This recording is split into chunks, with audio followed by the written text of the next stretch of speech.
दोस्तों नमस्कार। आज इस वीडियो में हम जानेंगे वित्त मंत्री द्वारा 23 जुलाई 2024 को प्रस्तुत किए गए बजट के जो चेंजेस प्रस्तावित किए गए हैं उसके बारे में। दोस्तों, इस बजट में काफ़ी महत्वपूर्ण चेंजेस वित्त मंत्री द्वारा प्रस्तुत किए गए हैं, जिसमें से इसके पूर्व भी कई वीडियो इस बजट पर बने हैं और आज का वीडियो भी एक मुख्य सब्जेक्ट इंश्योरेंस कमीशन इनकम पर इसमें विस्तृत आज बात करेंगे। दोस्तों, हम सब जो पॉलिसी लेते हैं LIC की, GIC की, वो अभिकर्ता के माध्यम से हम लोग लेते हैं, एजेंट के माध्यम से लेते हैं और एजेंट को इस कार्य को करने के लिए मिलता है कमीशन।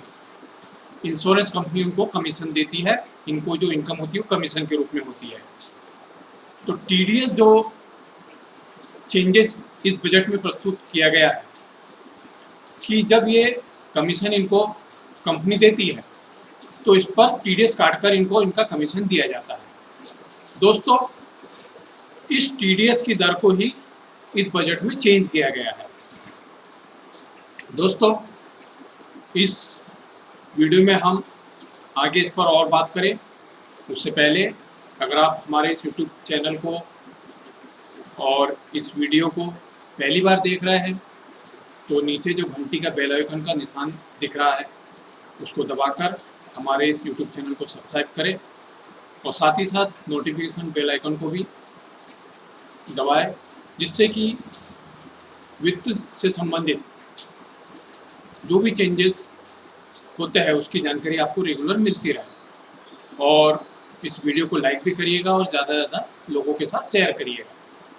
दोस्तों, आते हैं अपने आज के मुख्य टॉपिक पर कि इंश्योरेंस कंपनी अपने अभिकर्ता को जब कमीशन के रूप में अमाउंट देती है तो उस पर वो TDS काट के देती है।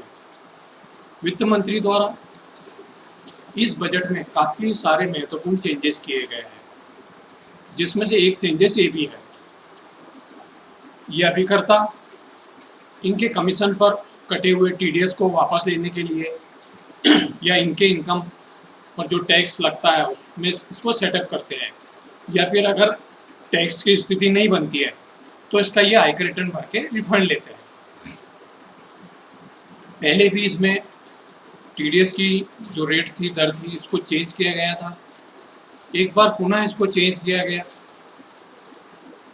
TDS पहले भी कटता था इनके कमीशन पर, जो चेंजेस प्रस्तावित किए गए उसके अनुसार भी TDS कटेंगे। जब इनको इनके द्वारा कस्टमर को पॉलिसी के माध्यम से सेवा देने पर या जब ये प्रीमियम वगैरह कलेक्ट करते हैं और कंपनी द्वारा उपलब्ध कराई गई सभी प्रकार की सेवाएं अभिकर्ताओं के माध्यम से हम कस्टमर को प्राप्त होती है, तो इनको प्रतिमाह जो भी कमीशन मिलता है कंपनी से, उस माह में इनके द्वारा किए गए कार्य के अनुरूप जो भी इनका कमीशन बनता है उस पर TDS काटा जाता है। TDS पहले भी कटता था रेगुलर और अभी भी कटेगा, पर इसकी जो रेट है उस रेट को इस बजट में चेंज किया गया है, वो प्रस्ताव प्रस्तुत किया गया है। दोस्तों, इनको आयकर रिटर्न पहले भी भरना होता था, अभी भी इनको रिटर्न भरना होगा। कमीशन के रूप में हो सकता है अभिकर्ता एक से अधिक कार्य जगह स्थान पे कार्य करते हो, कई अभिकर्ता कंपोजिट एजेंट के रूप में कार्य करते हैं, LIC और GIC दोनों कंपनियों में सेवाएं देते हैं। कुछ LIC के साथ पोस्ट ऑफिस में सेवाएं देते हैं, पोस्ट ऑफिस से भी इनको कमीशन के रूप में इनकम प्राप्त होती है। तो आज जो चेंजेस प्रस्तावित है उसमें इंश्योरेंस कमीशन इनकम पर 5% TDS इस प्रस्ताव के पहले काटा जाता था, लेकिन अब इस बजट में जो प्रस्ताव चेंजेस का लाया गया उसको 5 से कम करके 2 कर दिया गया है। यानी कि इंश्योरेंस कमीशन एजेंट को जो कमीशन के रूप में, इंश्योरेंस कमीशन के रूप में जो आय प्राप्त होगी, उस पर अब कंपनी, इंश्योरेंस कंपनी 5 की जगह 2% TDS काटकर इनको पेमेंट इनके खाते में करेगी।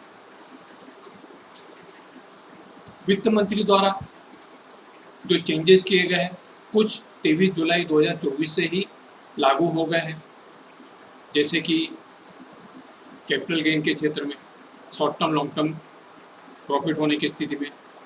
कुछ चेंजेस 1 अक्टूबर 2024 से लागू होंगे, जैसे कि कई प्रकार की इनकम जब प्राप्त होती है तो उस पर जब TDS काट के दिया जाता है, तो वो चेंजेस 1 अक्टूबर 2024 से होंगे। लेकिन ये जो इंश्योरेंस वाला चेंजेस है, ये लागू होगा 1 अप्रैल 2025 से। तो वित्त वर्ष 25-26, असेसमेंट ईयर 26-27 से ये लागू होगा। तो दोस्तों, आज इस वीडियो में हमने आपको इस महत्वपूर्ण टॉपिक के बारे में जानकारी दी। आपने वीडियो देखा, इसके लिए बहुत बहुत धन्यवाद। मिलते हैं नए वीडियो में।